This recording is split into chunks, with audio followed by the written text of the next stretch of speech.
Tonight's lesson is all about how to make it so that 2026 is not only the year that you become more fluent in German, it's the year that you reach whatever your goals may be. And we're also going to be talking about what your goals can be, how you can make your own goals, and a few tips and tricks that I've figured out over the last, I don't know, like 16 years of teaching German to high school students. So today, that's the plan. We're going to make from beginning to end an entire plan of what you can learn in 1 year of German, how to make this plan, how to make a good goal, and also what materials you can use in order to accomplish those goals.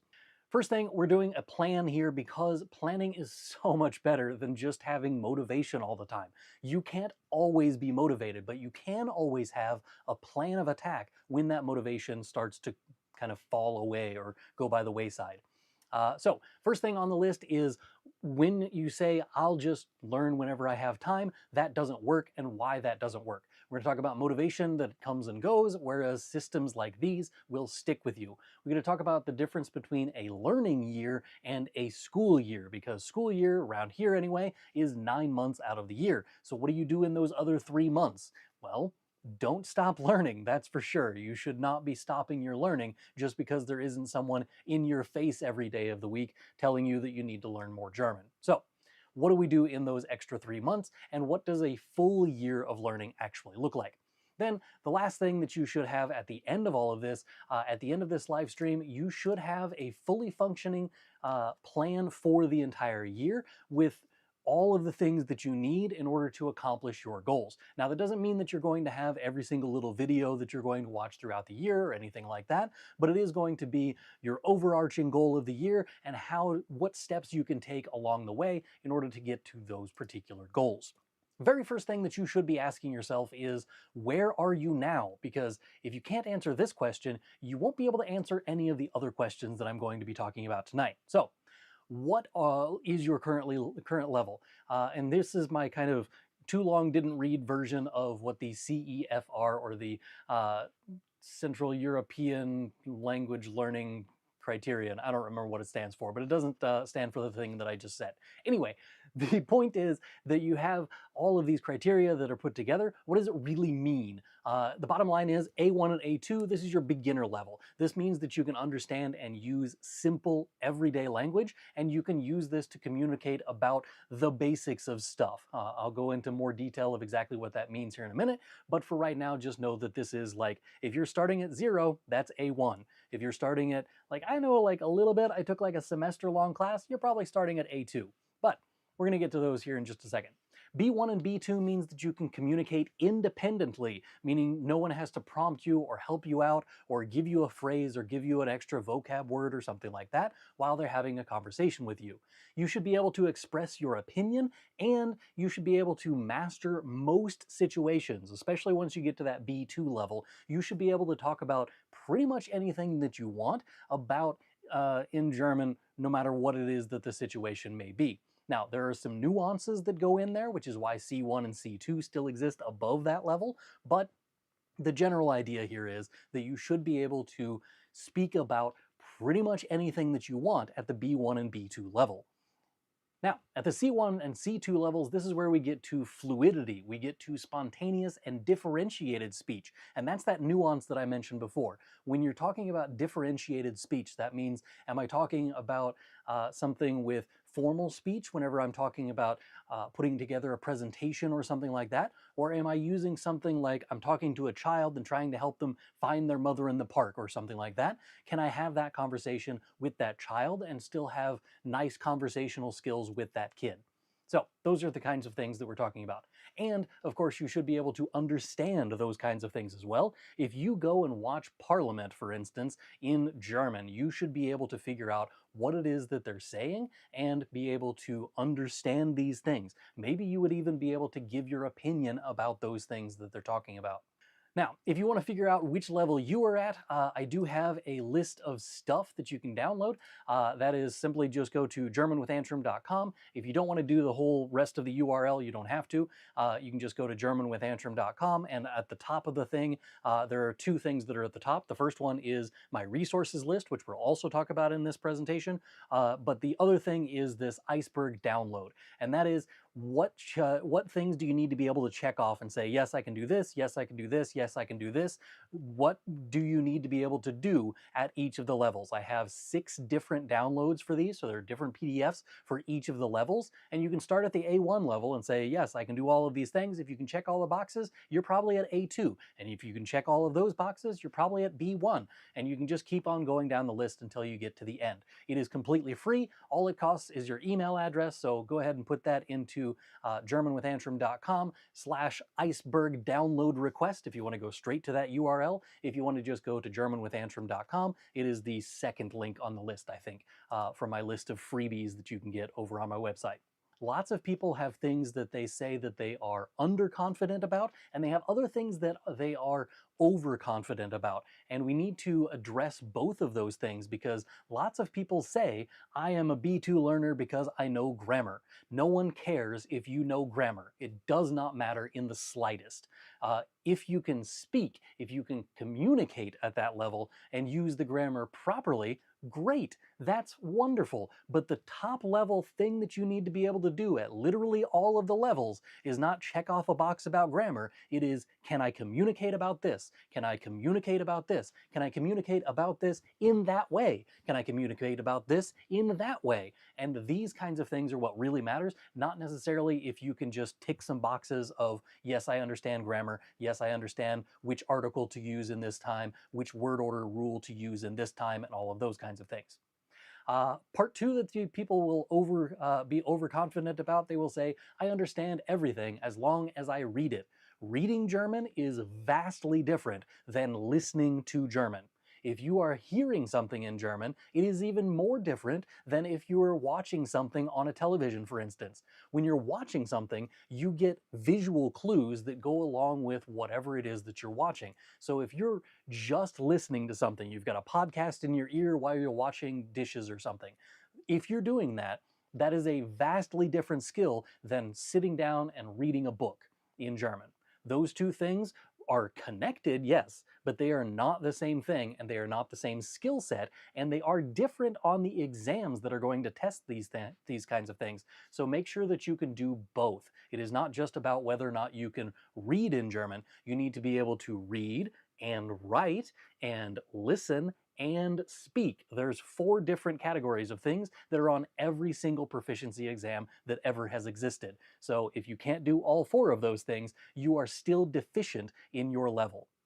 Speaking will be easier when I learn some new vocab. If you have ever said this, you were wrong. That's just not how this works. If you think that you are going to learn some new vocab and then you'll be magically able to learn how to speak the language, this is not how language learning works.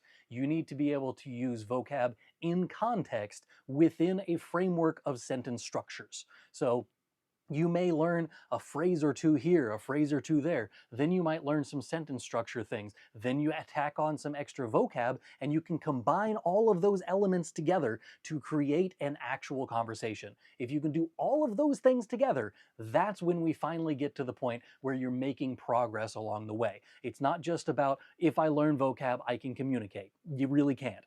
If I learn grammar, can I communicate?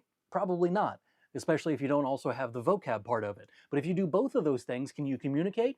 No, because again, you have to be able to respond to something that someone says, and that's a component that a lot of people miss out on. Typical things that people are underconfident about, which happens a lot, especially in my German classes. I see it all the time. I have kids who are in my German 1 class right now who are like, I can't believe that I don't know this much German. We're almost to the end of the semester and I don't know X, Y, or Z in German. But you can have a conversation at this point about your home. You can have a conversation about where you live, how old you are, friends of yours. You can talk about your school now. You've got all of these different things that you can communicate about. So you do speak some German. You do speak at a particular level. It's still not quite fully A1, I wouldn't say. You haven't mastered the A1 level, but you at least have some German learning. And just saying I know 0 German is a lie for almost everybody, especially if you speak English. You know some German already. You just need to incorporate those things with a little bit more education and you'll get to the next point. Okay?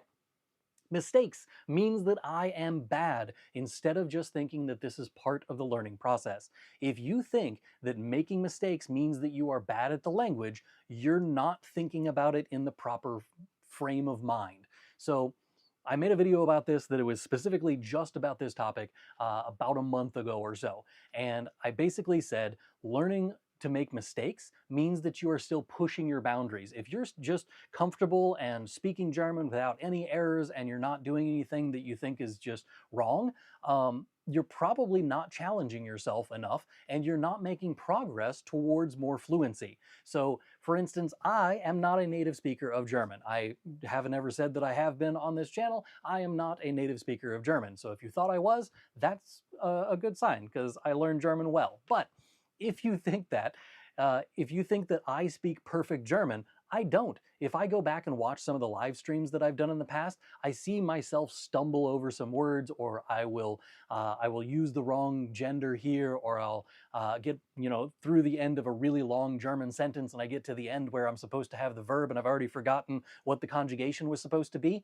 This happens to native German speakers. You need to be able to stretch your knowledge a little bit, and making mistakes shows that you are stretching that knowledge. So don't think of it as making mistakes means you're bad. Making mistakes means that you are making progress. Now, the last one on here is understanding that understanding what someone is saying or what you are reading doesn't count, because that's the easy part. So people think of speaking and writing as the difficult parts, and understanding something, whether it's written or auditory, those two are the easier ones. And you're like, well, I can understand all kinds of stuff in German, but I can't speak German. That may be more of a mental block than you think it is, first of all. But second of all, when we're talking about understanding, that's the first step. If you can understand something, all you have to do then is be able to reproduce those things. And that's making that transition in between there is a lot easier than people give credit for. So, last thing on here, I want to remind you of 3 questions that I want you to be able to ask yourself and answer honestly. And that is, what do you already understand well? Where is it that you can be like, I am confident if I were to talk about my pets, I can talk about dogs and cats and rabbits, and I can talk about feeding them and petting them and taking care of them. I've got all of this vocab. I can do this really well. But whenever it comes to family members, I'm like, I don't know the German word for uncle. It's uncle, by the way. But I don't know the word for this and that. So that's where we get to, where do I freeze regularly? If you can talk about this thing, but you can't talk about that thing, this is where you need to be concentrating. You need to be focusing more on the things that you're freezing on, because the things that you're comfortable with, they may help you to be like a crutch that you can use in a conversation, but the things that you're freezing on, those are the things that are holding you back from the next level. So if you want to up your game in your German learning, focus on those frozen points and try and thaw those out a bit.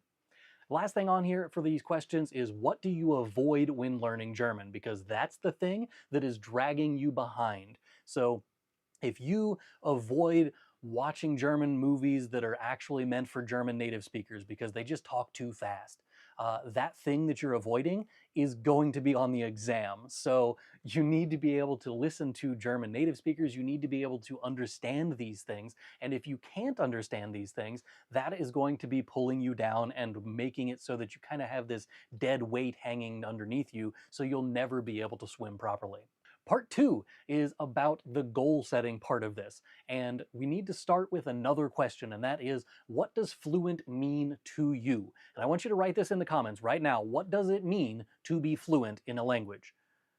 Now, you may think that this is an easy question, but if you aren't already automatically thinking fluency is not a word that I can just define like that, you're probably right. That's not a thing that you can define just like that. You have to be able to communicate in a different way about what fluency actually means. Being fluent is not a goal. If you say, I want to be fluent in German, I don't know that you're going to reach that goal, because first you have to define what fluency is, and specifically, what does fluency mean to you? What does that actually look like in your particular instance, in your situation? What does fluency look like? I personally can't talk about molecular biology in German, so does that mean that I'm not fluent in German? No, it just means that I've got some vocab to brush up on if I want to talk about molecular biology.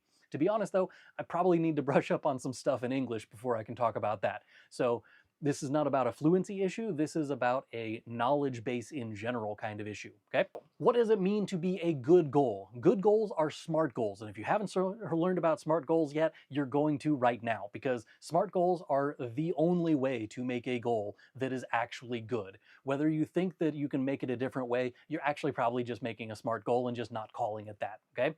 But if you're making a good goal, it's a SMART goal. And what I mean by a SMART goal is, I mean SMART as in specific, that's the S part, measurable, achievable, relevant, and time-bound. If you can do all of those parts together, that's what we're talking about when it comes to SMART goals, okay? This means not things like I should be able to talk about the specific color of my dog's hair and be able to talk about the minutia of that.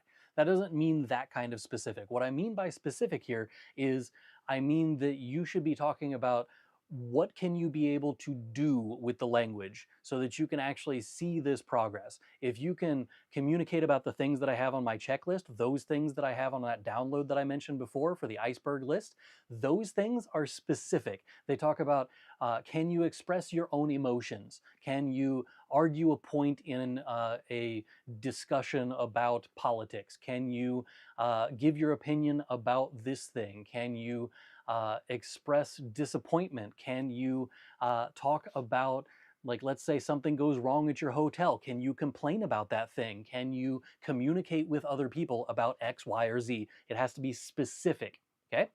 Measurable. There has to be a way that you can say, yes, I reached that goal. So how do you know that you can check that box if you don't have some way to measure that thing? And I'll talk about exactly what you can do to measure things here in a little bit. Achievable. Is this actually doable? If you want to reach C2 by the end of this year, I hate to be the one to break it to you, but you're probably going to fail. That's a goal that you probably can't do. Unless you don't have a job and the only thing you're going to be doing for every day, 9 hours a day, 12 hours a day, whatever it is just sitting there learning German and focusing on learning German. If you have that kind of drive and that focus, go for it. You could probably reach C2 this year. But if you're starting at A1 and you want to get to C2 by the end of this year, it's probably not going to happen. So you need something that is actually achievable. Next one is relevant, because if it doesn't matter to you, if it is not about you as an individual, then it won't matter, and therefore you will automatically fail it. You won't care about this goal. If you say, my goal is to be at the B1 level in German, and then you're like, okay, well, why? What do you want to do with that? Do you want to go to a German university? Because I would recommend at least a B2 level if that's the case.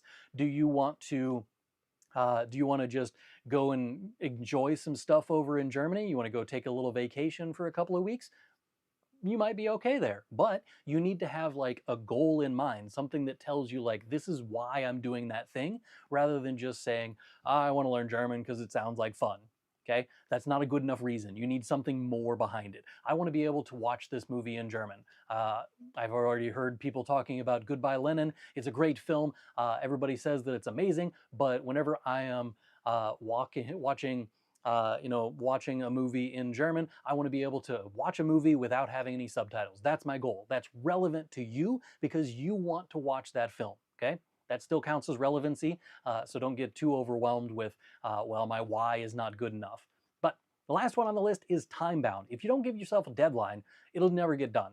If it wasn't for the last minute, nothing in my house would ever get done. I set up the microphone for this live stream, for instance. I set this up 15 minutes before the live stream started. I was tinkering around to try and figure out if I can get it so that it comes evenly through both ears. So let me know in the comments down below if I was successful with that. But it was, so somebody complained about it the last time that we had a live stream. They were like, hey, I can only hear in my right ear or my left ear. I don't remember which one it was.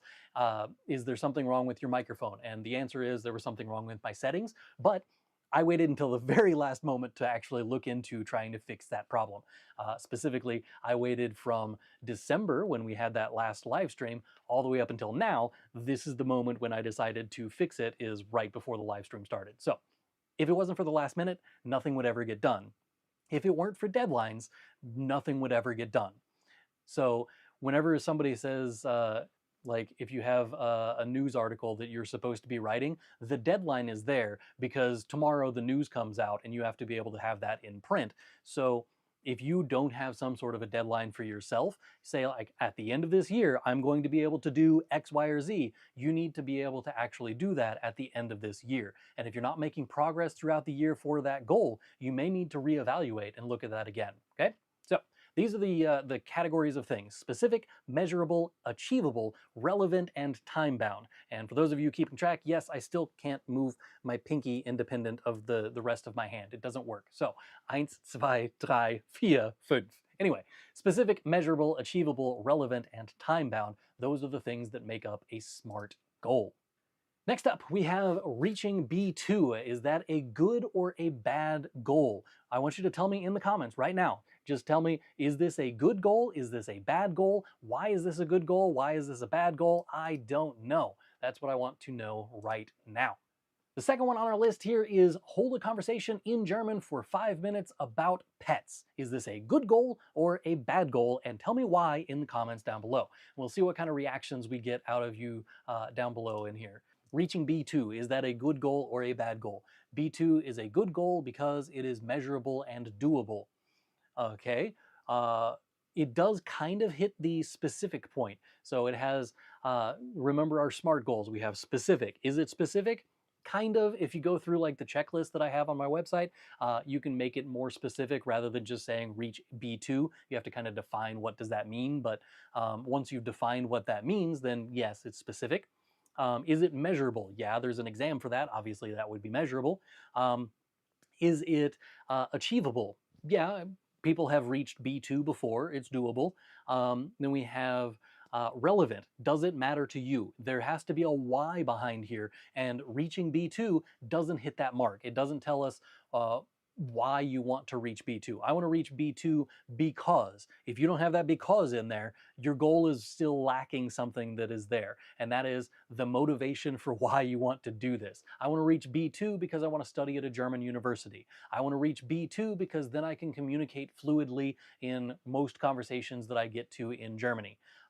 These kinds of things, it has to have a why behind it. So the relevant part is missing in this one, and we have the time-bound part at the end of here. So is this time-bound? Is there anywhere in this goal that says by this point I'm going to reach B2?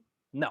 So this one is missing 2 out of the SMART goal parts. So I would still rank this as a bad goal. If you just want to reach B2, it's not a good enough goal. You need all of the components in order to make this a good goal. So it is specific, it is measurable, it is achievable, but it is not relevant to you and it is not timely. So it is not time bound. Hold a conversation in German for 5 minutes about pets. This is very specific, like pretty specific. Hold a conversation in German about pets. That's going to require a little bit of vocab, so if you don't know how long a 5-minute conversation is, you should probably try it. It's a bit trickier than people usually give it credit for. But besides that, it has to be in German for 5 minutes about pets. Specific, yes. Measurable, I mean, you could just have a conversation with somebody about pets and see where it goes. Achievable, yes. People have had conversations about pets before. Is this a relevant goal? You're going to have to put a because in there, but if you say like it's a good goal because I have lots of pets, I really love my pets, and therefore I want to be able to talk about my pets. Makes sense, relevant to you. You don't necessarily have to like spell that out word for word in your goal setting, but it is a good, forethought to have there.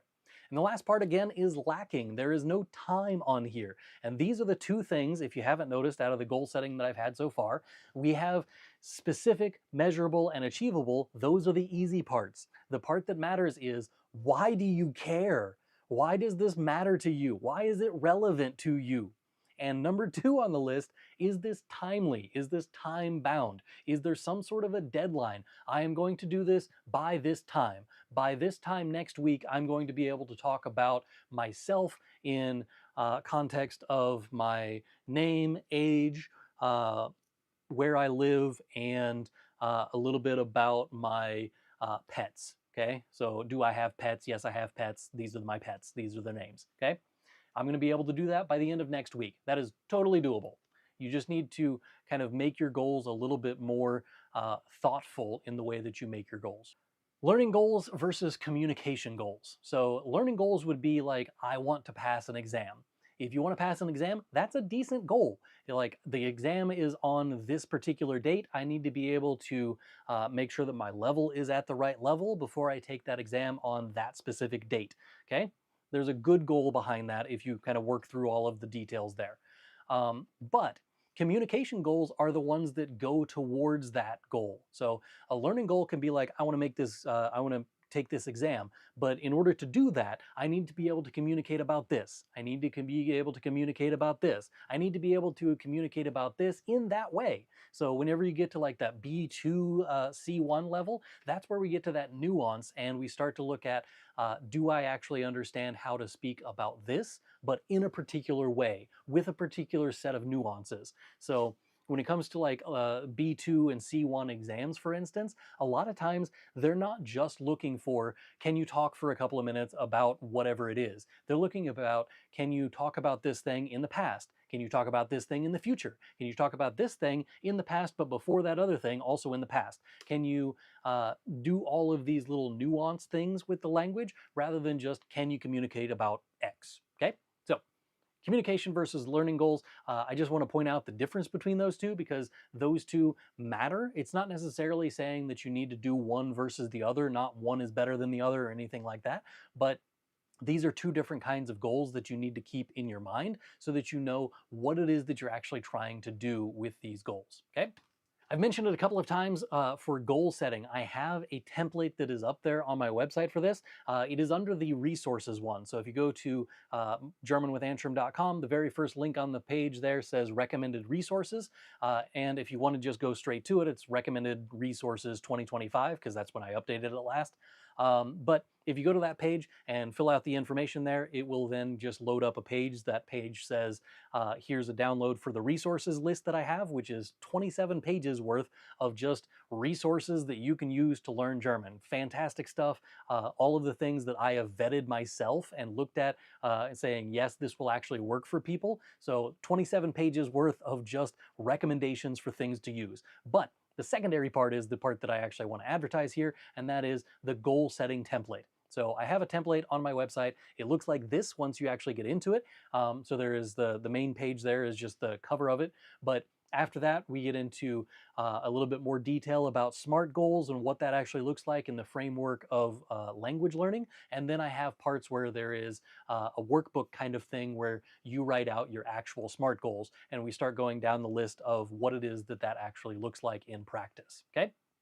Now, I've mentioned it a couple of times that there are some free things on my website that you can download.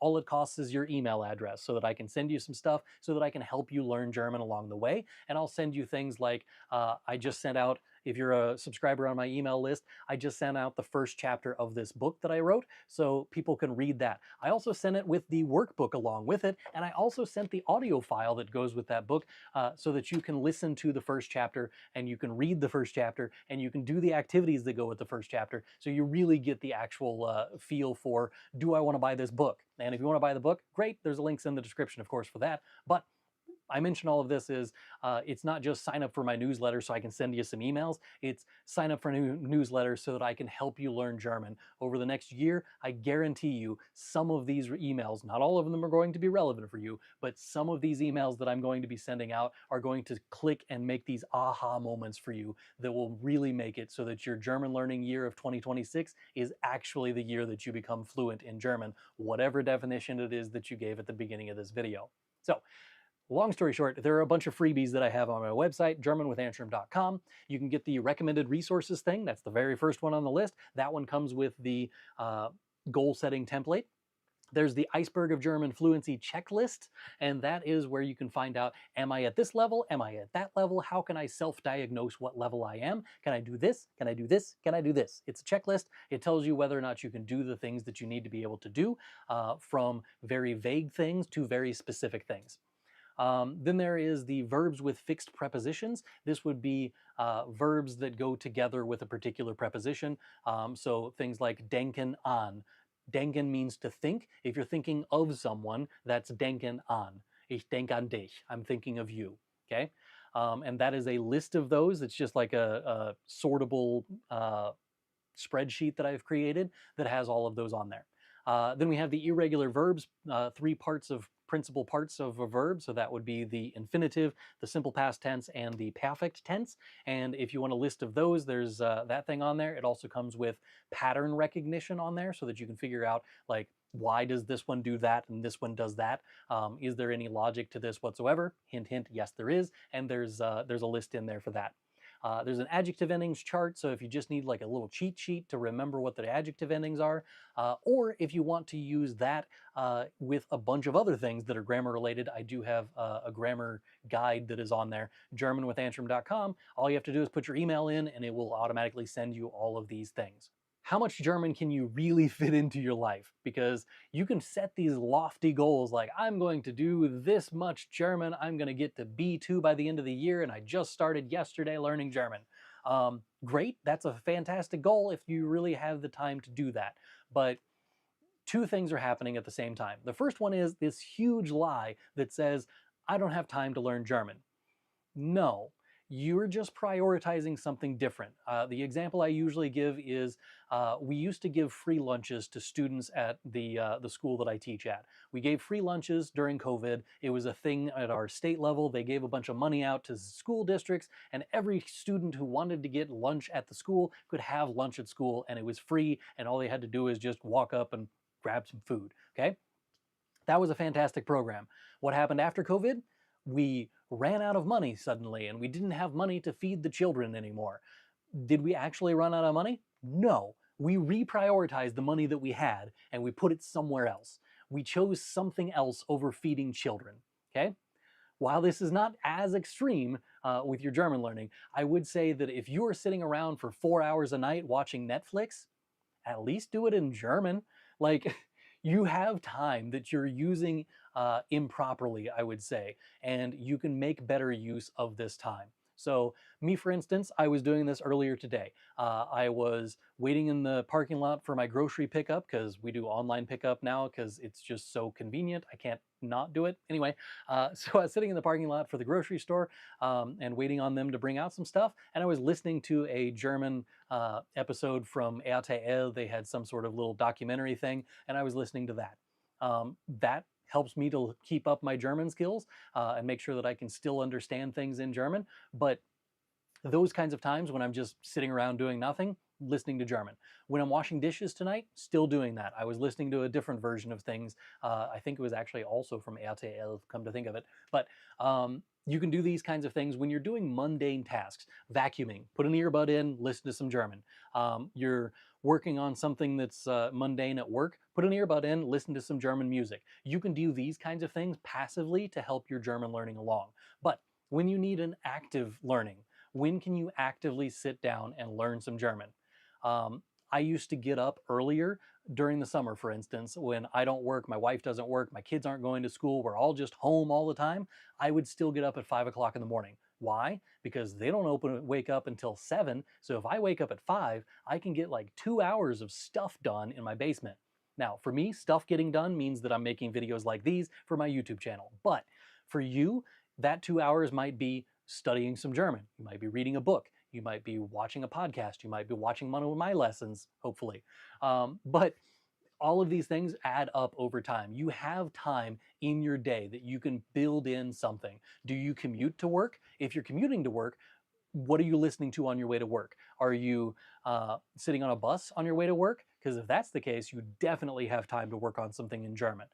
Pull out a tablet, pull out a phone, pull out a computer, and while you're on the bus, this is your time for your German lesson of the day. If you have good earbuds, you don't have to worry about the world around you getting too distracting or anything like that. You can just kind of shut everyone out and do your German lesson for the day while you're on the train in the morning.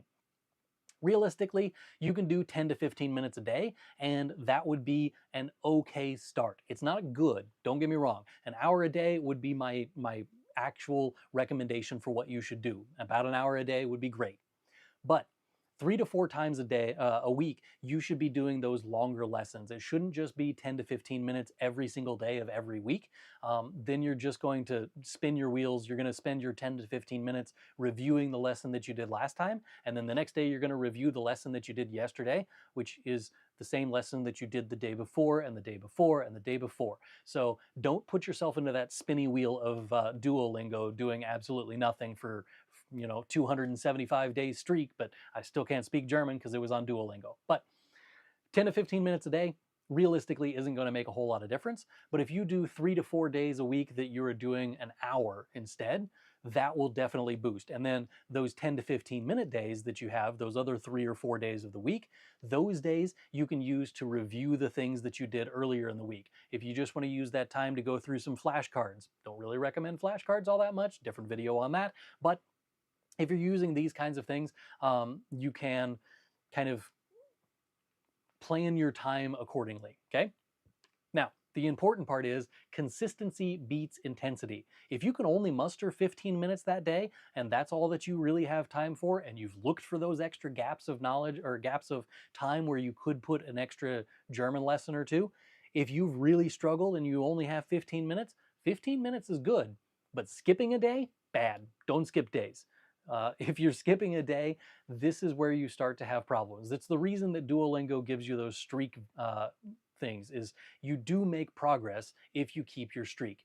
It's not Duolingo progress, that's kind of like low-level progress. But if you're making progress on a daily basis and you want to continue that progress, the only way to do that is consistency. So every single day, you should have some lesson, whether that's 15 minutes or an hour. Make sure that you're at least having something in German every day. Now, do not plan daily. If a teacher, such as myself, spends their day, at the beginning of every day, I plan what my lesson plan is for that day. I spent way more time during that than I would have if I just said, okay, this week, here's what I'm going to learn. I'm going to start with this lesson and I'm going to get to this point at the end of it. Those are good ways to plan. But if you're doing it daily, if you're doing it hourly, if you're doing something like that, you are spinning your wheels again. Don't spin your wheels. Plan weekly, not daily. Now we're up to the 3 pillars of success. What does that actually look like? What do you need in order to be successful in your German learning?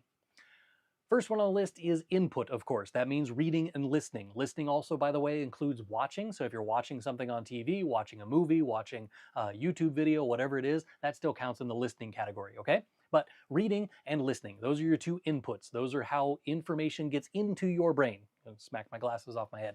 But this is how information gets into your brain. These are more passive ways of learning. They're also sometimes thought of as the easy things to do.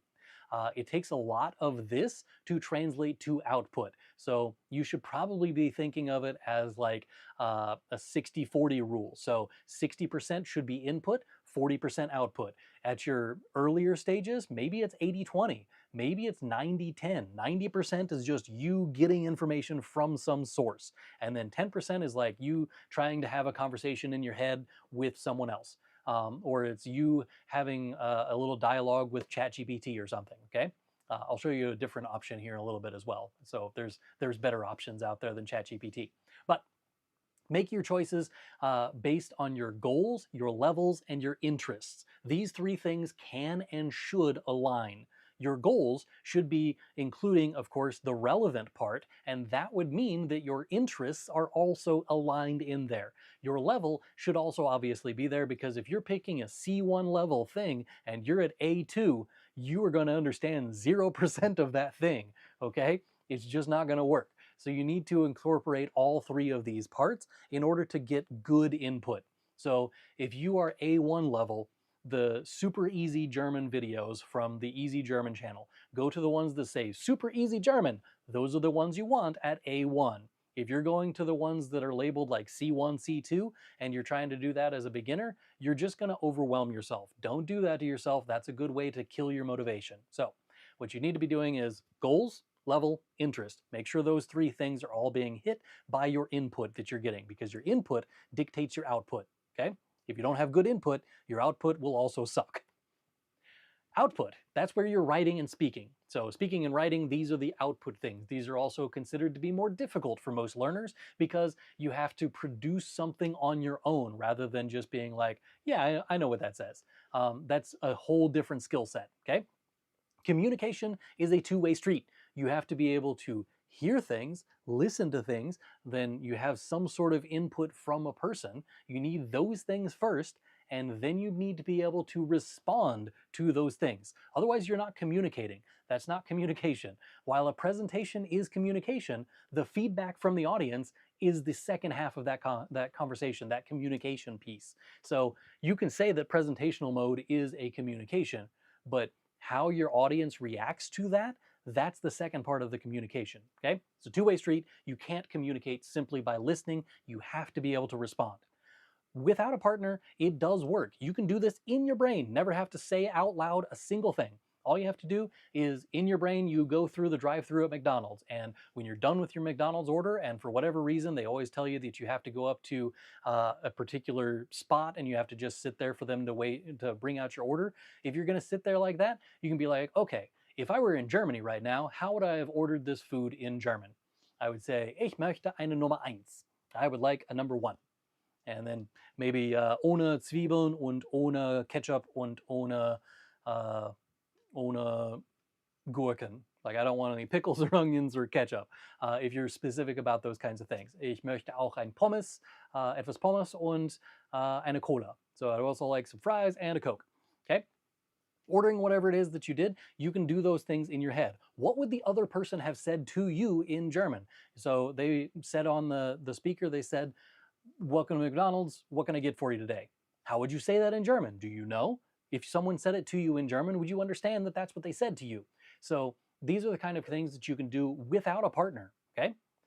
Now, again, this is a good time to remind you that making mistakes when having a conversation is not a problem. It is a progress. You are showing progress, not failure, when you show these mistakes. When you have some sort of mistake, you have to have those as it shows that you are evolving your German skills. All right, I mentioned earlier there is a thing that is good for having conversations and that you can actually have a conversation without having to, find a buddy online, okay? There's this website that somebody emailed me about, one of their representatives emailed me and said, hey, would you be interested in being involved with this? I was like, maybe, let me look at it first, which is what my response always is, because if you suck, I will just tell you you suck. So I probably get 5 emails a week where it's just like, hey, I have this product that teaches German. Would you give me a review of this thing? And I'll spend maybe 5 minutes with most of them. And I'll go over to their website and realize that this is Duolingo, but in yellow, or this is Duolingo, but in green. Like, it's the same stuff. Please stop trying to just redo ChatGPT or try to redo, Duolingo on different websites. It just doesn't work. There have been a couple of products that I've seen in the last year that are actually good products. They do a good job and they actually help German learners. This is one that I was actually kind of impressed with. So I did go ahead and start with their affiliate link. So there is an affiliate link down in the description. So I'll get a little bit of money if you actually do join them. But I want to show you what this actually is. This is yourteacher.ai. And basically what happens is they cloned me. I sent in some audio recordings and they cloned my voice. So you can have a conversation with me on this website, okay? So I've put a little bit of work into this and I'll show you what that actually looks like. Once you get into it, you can start a new chat. And I've already set mine up so that it has me as a chatbot. This is the page that it looks like whenever you actually get into the conversation part of it. So it's got me up there at the top because that's who I am, and the AI teacher is also me, so even if it weren't me, it would also still be me. There's some things up at the top which tell me how much I've conversated with myself, and currently this is a conversation that is all audio, so you won't be able to hear me because I muted that end of things, but I can click this little button down here at the bottom, which you can't see because the screen is too large, but down here at the very bottom, there we go, you click the little button that says speak, and then I speak in German. So click this little button and it says, Guten Morgen, Herr Antrim, wie geht's dir? Wie fühlst du dich heute? So you may have heard that, that's my voice. It says, Guten Morgen, Herr Antrim, wie geht es dir? This is the thing that I said to the AI. If I click this little button here, it then tells me what it is that I said, what I got wrong, if I had some grammatical errors in there or something. It would tell me some details about what it is that I said, okay?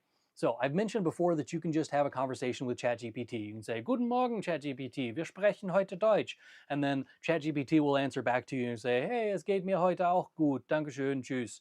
And you'll have a little conversation with them. But this is a conversation that you can make as unending as you want. So they said, you know, some sort of hello or whatever back to you, and then you're going to respond with, Ich habe ein neues Haustier gekauft.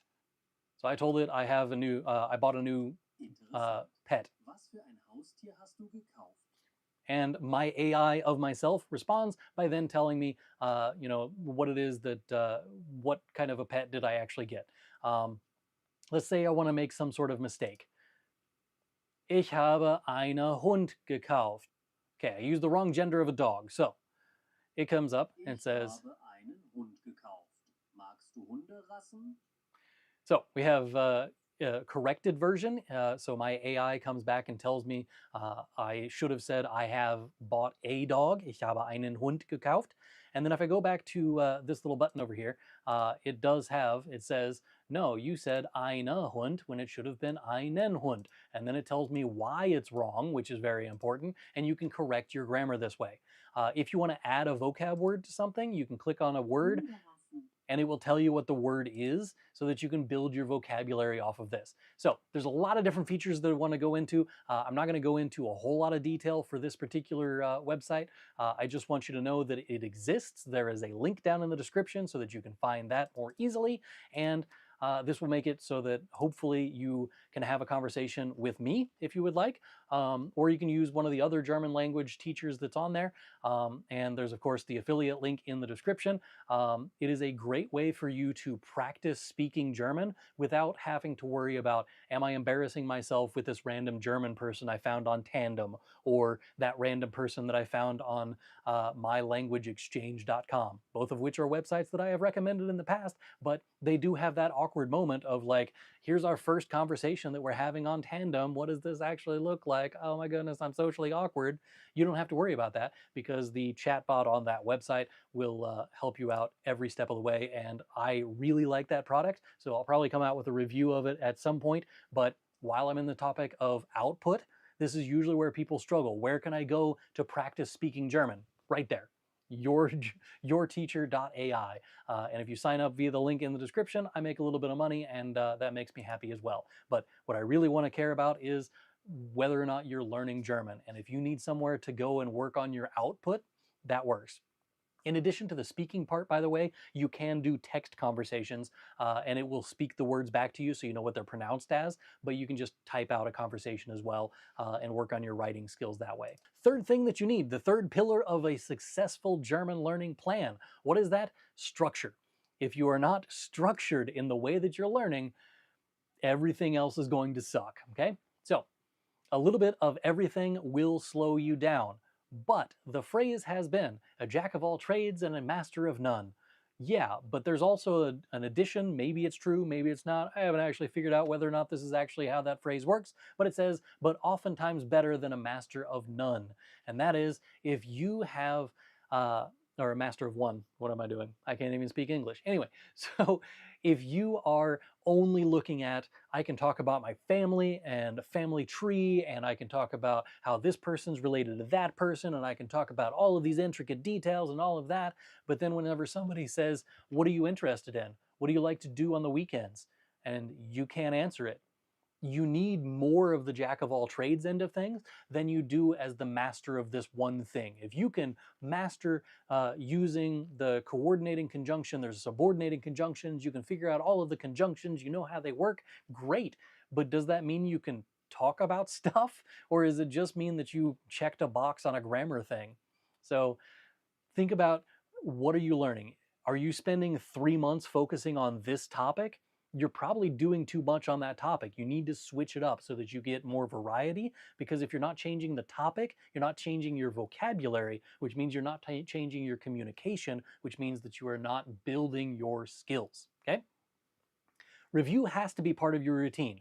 That means that what I would recommend, if you can do an hour a day every day for German learning, that would be fantastic. But if you can do an hour a day, your first 10 minutes should be reviewing yesterday's lesson.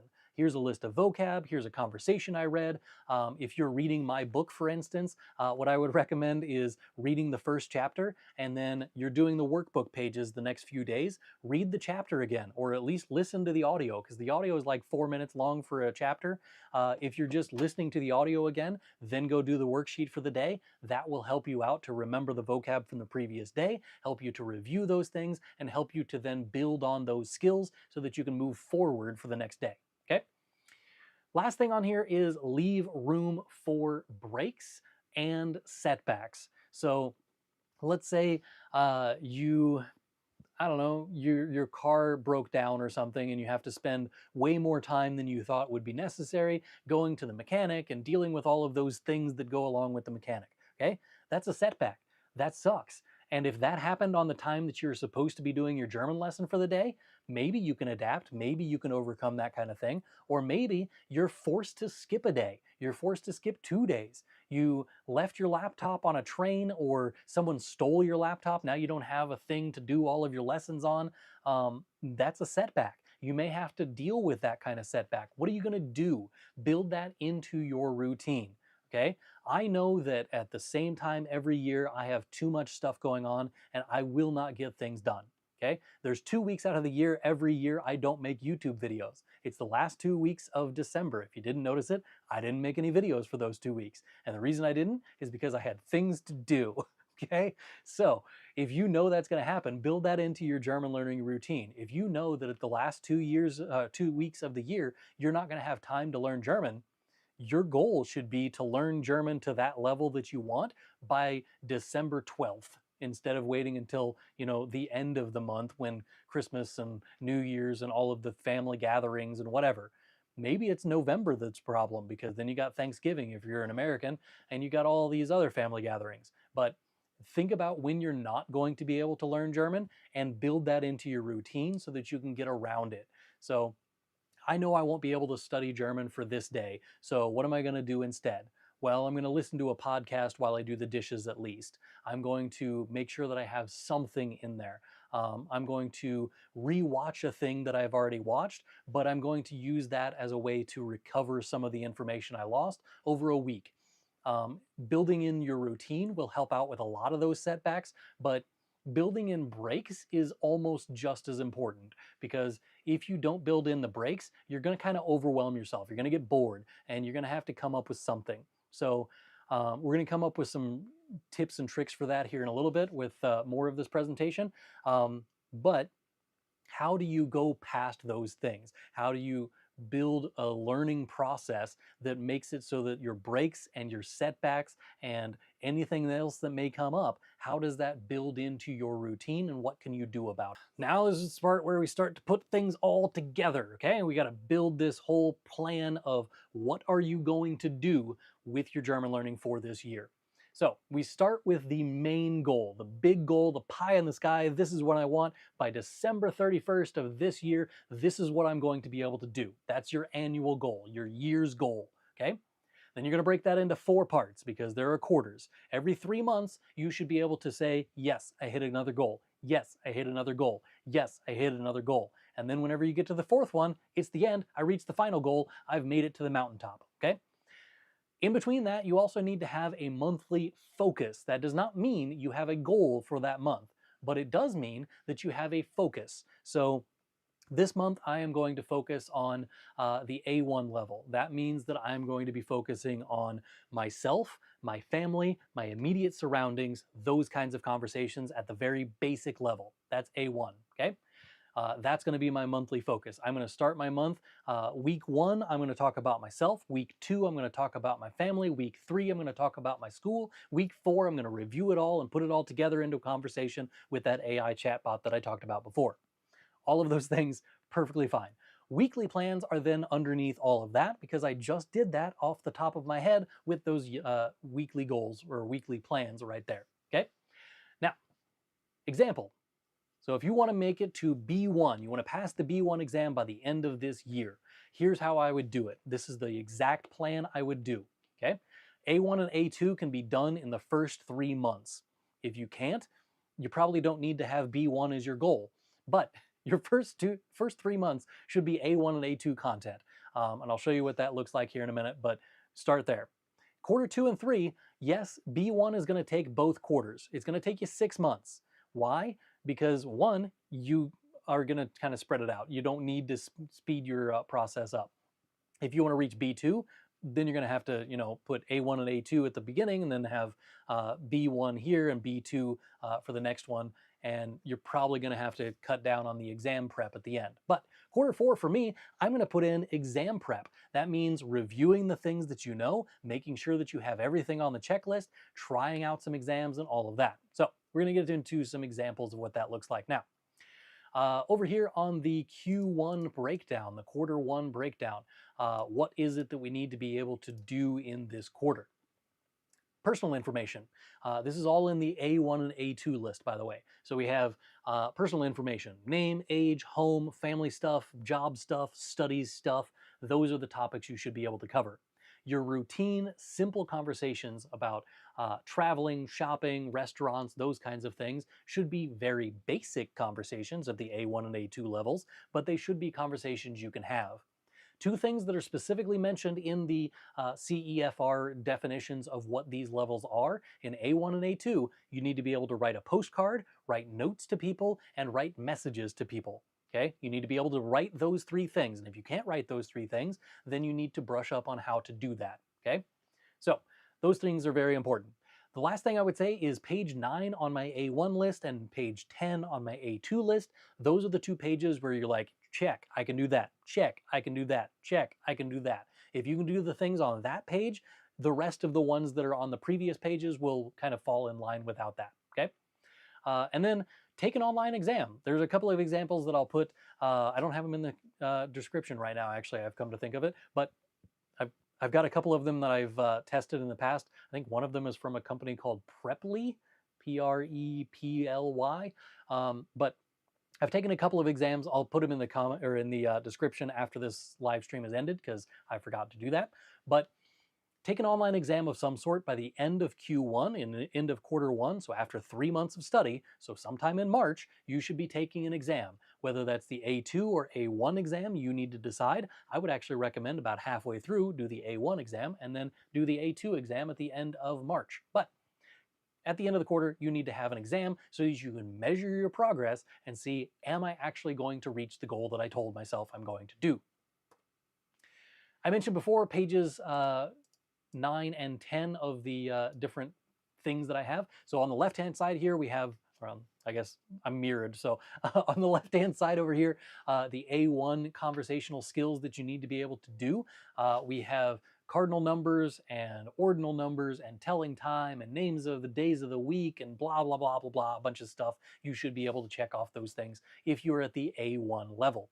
Once you get to A2, it's all about express this, appropriate conversations of this, expressing this, comparing that, expressing this, describing that. So again, this is a little bit broader than what it was before. So A1 is very specific, like this thing, that thing.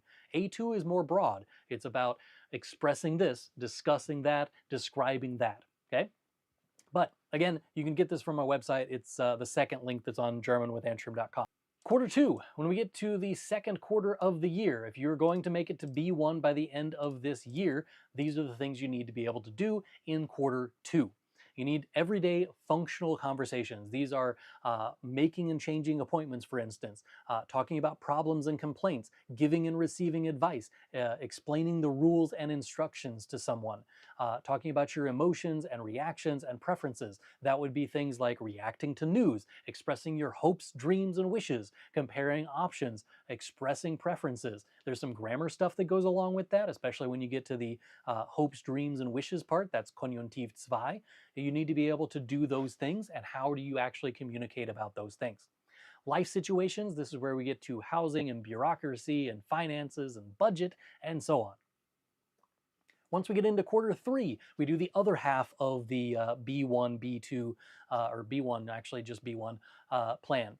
In this one, we're going to have culture and media. That's TV shows, books, movies, traditions, holidays, cultural differences, and so on. It's not that you need to be able to like know all of the things about all of German television, but you should be able to talk about German television. You should be able to talk about what's your favorite show. What kind of things do you actually like about this show? What do you not like about that show? What kind of books do you read? What kind of books do you not read? What kind of books does your friend read?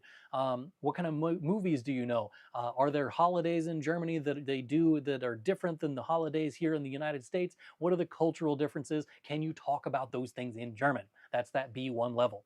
School, work, and career. Under this part, for the B1 level, we need you to be able to talk about your educational experiences. I had this class about this thing, and I really hated this class because the teacher was this way, and the students in the class were this other way, and nobody got along, and we had to do this big project at the end of it. Can you actually talk about your experiences? It's not like, you know, first hour, I have this class. Second hour, I have that class. My teacher's name is this. That's A2. That's still that thing we already did. But at this level, you should be able to talk about your experiences. You should be able to do a job application. You should also be able to do a job interview. You should be able to talk about your professional endeavors, whatever it is that you may be doing. This is also where we get into emergencies and unexpected situations, accidents, emergencies, calling for help, describing symptoms to a doctor. This is all at that B1 level, okay? Again, there's a checklist that's up on my website. It's the second link on germanwithantrim.com. It's the iceberg checklists. B1.1 is what I have labeled over here on this side. I'm mirrored. But on the B1.1, there's that list. That's pretty much exactly what I just read off to you. And then the B1.2 on the other side, that is the other half of it. Again, those things are downloadable. If you just give me your email, I will send that to you. The last thing on here is quarter 4. That is when you're starting to exam prep. So take an online exam. I want you to do this early. So October, November, at the very latest November, you need to take an online exam and find out, am I even close? Am I at the level I need to? What are my weaknesses? What areas need to be built up more? What do I need to review more? Go through the checklist that I have on my website that I keep mentioning. Can I do all of those things? No? Okay, I need to go back and review this. Can I do these with confidence? That's a different level. You need to be able to do these with confidence. And if you can't confidently do one of those things, go back and review some stuff. Go back and find another material for that. Go find another lesson for that topic.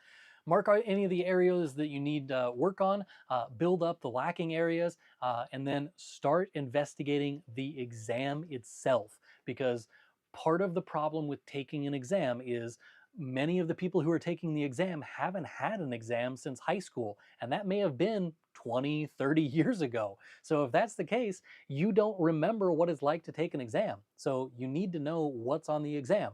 Even if you're a high school student or a college student and you know what exams look like, you might not know what a proficiency exam looks like, because those are different things. Those take up different ideas here.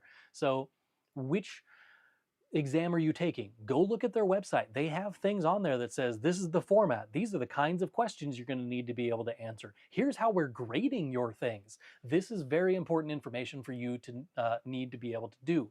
Then you can take the information that is on the exam and fine tune your lessons to set you up for success on that exam. Okay? At the end of the month, at the end of December, you should be immersing yourself in German so much that your brain switches into German mode. As I mentioned before, in about 2 weeks, I have a video that's coming out that is all about how to switch your brain into German mode by switching your life into German mode. And how do you do that if you're not in Germany? So wait 2 weeks. I've got that video coming out on January the 19th. But the main thing that I want you to take away from all of that is how to switch your brain into German mode is to put as much German around you as you possibly can. So while I have to talk to a person in the drive-thru at McDonald's in English, I can still have that conversation afterwards in my brain in German. I can still think about conversations I had with my colleagues in German. What would that conversation have been? Could I actually have the conversation I need to have at work in German? Can you do these things? So immerse yourself as much as possible in German, whether that's TV, music, and podcasts, and books, and all of the things. Again, say shameless plug. There's, this book, Discovering Deutschland. It's a fantastic book. I like the guy who wrote it. So these are the things that we need to be able to discuss. Now we get to talk about what materials are you using for your German learning. which things do you actually need, which things do you not need, which things are helping you lift up your German learning, and which ones are dragging you down.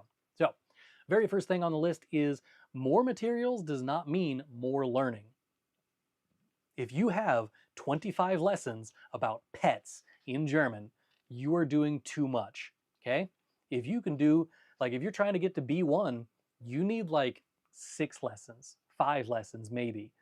You don't need that many lessons about pets. You need to be able to talk about, the basics, what they are, what do you do with them, and then the end of list, okay? The topic is not that deep, so you don't need more materials about that. You can just pick out this, and I can now do the thing that I need to be able to do. Make sure that you're reviewing it on a regular basis, but more materials does not necessarily mean more learning. Pick a main course or a main structure, or both, preferably. While I would selfishly like you to pick out the Deutsch Club, which has an A1 and A2 exam course that's on there, and then I also have a ton of resources that are aimed at the B1 level, but not an official course yet because I'm building it around this book. But not officially in a course yet, but A1 and A2 are already covered on my website, so if you want to pick that as your main course, that's $14.99 a month, or you can do the whole thing for a year for $139.99 now. So check that out if you want. It's the Deutsch Club, again, linked in the description. But if you want to pick my course, great, fantastic, I like that. If you want to pick a different one, also fine. I don't really care that much. Honestly, I don't... it doesn't make that big of a difference to me which course you choose, while selfishly I would like to be able to say, like, I'm the person who taught you German. But if it's, one of the other many people out there who's teaching you German, perfect. Pick a main course. Pick some side quests as well, though. You don't want just me teaching you German. I don't care if you pick out the best German teacher to have ever existed. That should not be your only thing, okay? Use that as your main course, and then also pick out some other stuff, okay? So the last thing on the list down there at the bottom is exactly what I'm talking about. Finding resources that you can use as rewards for yourself. At the end of the month, I'm going to watch a movie in German. I'm going to watch it with subtitles because I'm still at that A1, A2 level, but I'm going to watch a film in German. The entire thing should be in German, and it's going to be great. It's going to be things like The Wunder von Bern, the great film about German soccer. Or I'm going to watch Goodbye Lenin because I also want to learn about, the fall of the Berlin Wall and stuff like that. It's a good cultural video. It's a good language learning one because it's not dialect most of the time.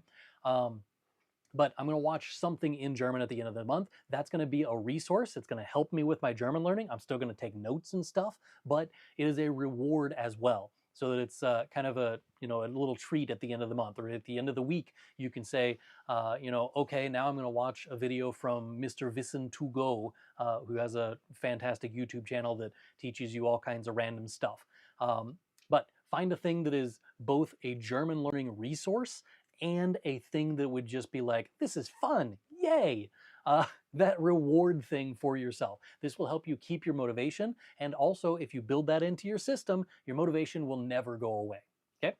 The one thing that I mentioned, or the one thing that I skipped here, is building in expansions and goals. So when you get to here's this course that I'm doing and it's got this thing and that thing, but I would love to be able to talk about this that's kind of adjacent to that. Add in some stuff from the Easy German YouTube channel, or add in some stuff from the Lingoni YouTube channel, or the Dein Sprachcoach channel. If you're looking for pronunciation tips, I'm pretty sure there's nobody else on the web, on the internet, who is better than Dein Sprachcoach for speaking and pronunciation help. Even my course can't hold a candle to her pronunciation thing. I'm honestly thinking about just cutting out the pronunciation part of my course and just ditching it entirely because hers is just mwah, chef's kiss. Anyway, so there's a shameless plug for somebody else's materials. But all of that is to say, pick a main course, pick a side quest or two, and pick some resources that you can use as rewards to yourself. Those are the 3 main categories of things that you need in order to have a good program. Again, I don't care which course you choose, as long as you are choosing, this is my main course, and this is my side quest. B1 and B2 are known as the intermediate plateau.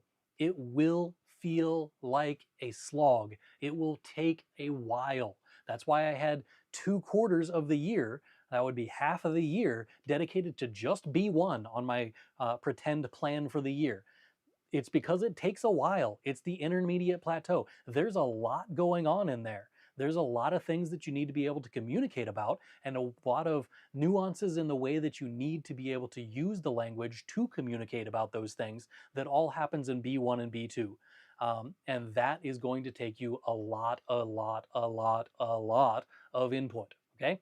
So know that it's going to take a long time and that it's going to feel like a long time. You know that you're going to be busy around X time of the year, like I mentioned before, November, December. That's a hard time for a lot of people. Or exams are coming up in May or April, depending on your school. Maybe if you're in Germany, it's in June or July. But you have exams coming up at that time of the year. You know you're going to be busy with other stuff. Or you've got a birthday party for your friend, or you got to go to this bachelor party in Tennessee with your cousin or something. Whatever it is, you know you're going to be busy at this time of the year. Plan around that. Make sure that you have something to do that is going to help you with your German learning along the way. What do you do if you aren't motivated anymore? If you just get to the point where you're in the B1, B2 area and you're just slogging through and it's just taking forever, and am I ever going to actually be able to pass this exam? You need to do something that's a reward day.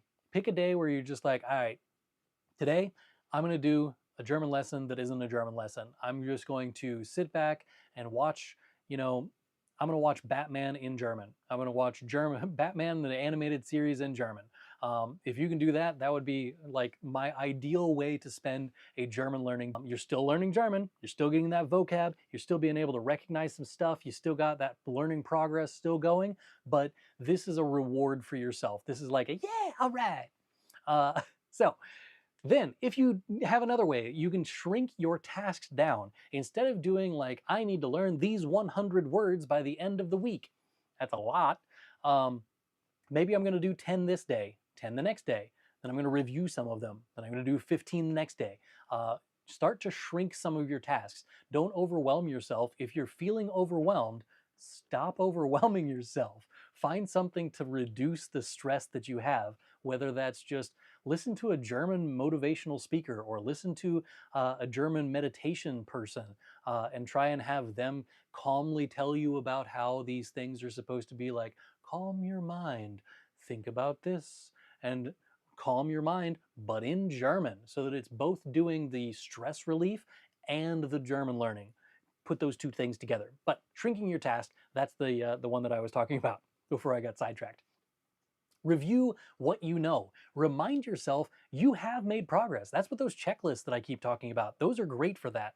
If you go to that, go download the checklist and you're like, I've already checked off like a bunch of these things. I can still do this. I can do that. And you go back to the checklist and you're like, yeah, I haven't forgotten these things. I can still do that stuff. That encourages you to continue on. Then go back and look at your why. This is one of those things that lots of motivational speakers talk about, and I think it's just cringy as hell.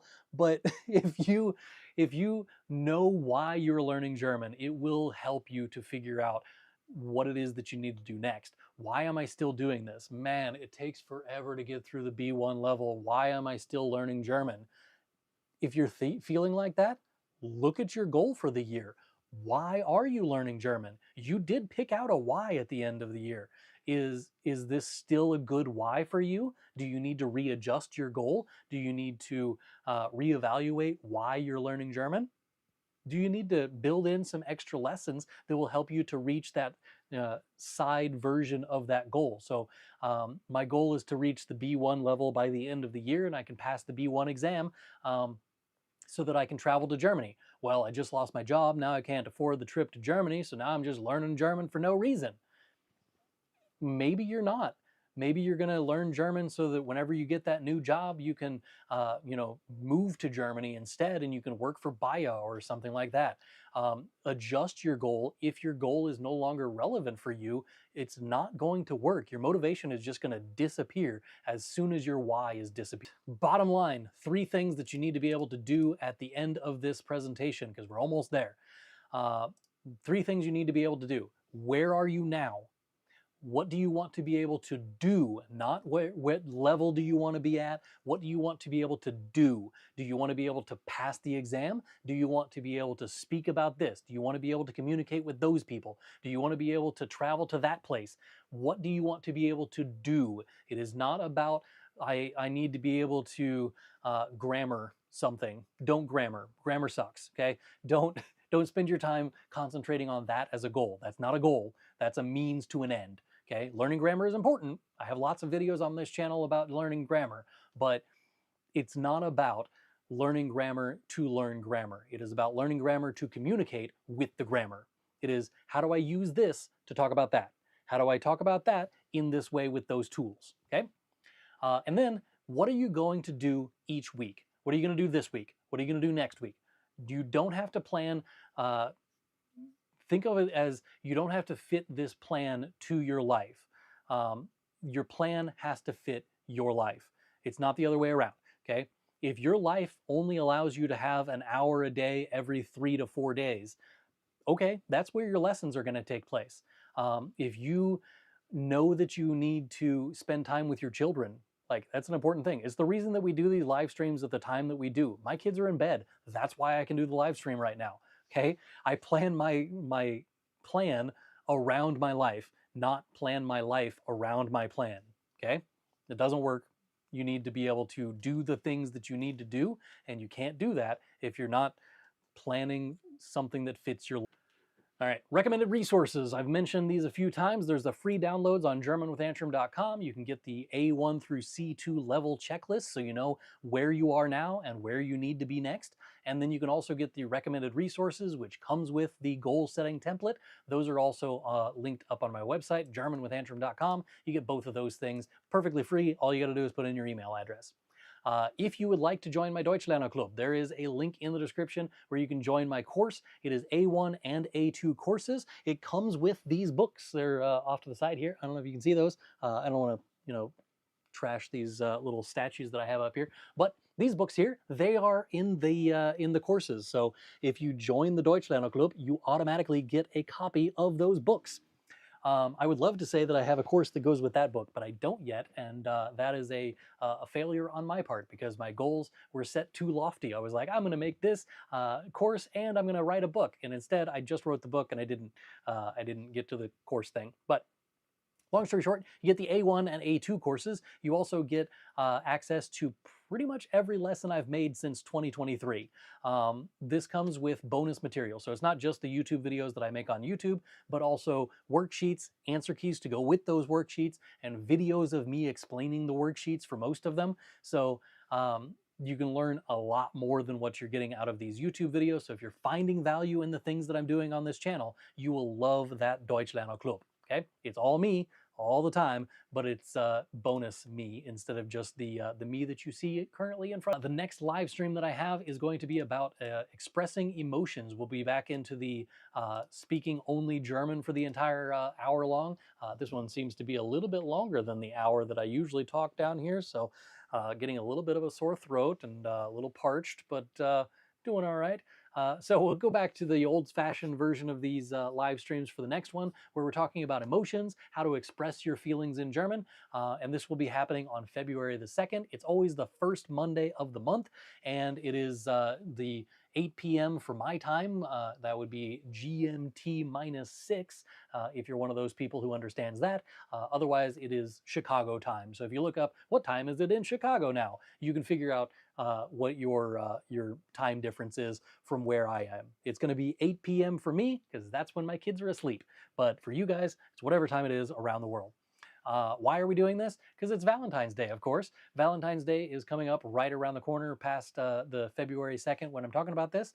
And you need to be able to express your emotions in German, not just about the lovely ones, which we were talking about with Valentine's Day, but you need to be able to talk about the other ones as well. So make sure that you can do all of the things, not just some of them. Thank you all for hanging out with me for the hour and 45 minutes that we've been sitting around here rambling about goals and processes for learning German. I hope you found some value out of this. I hope your German learning for the year is fantastic.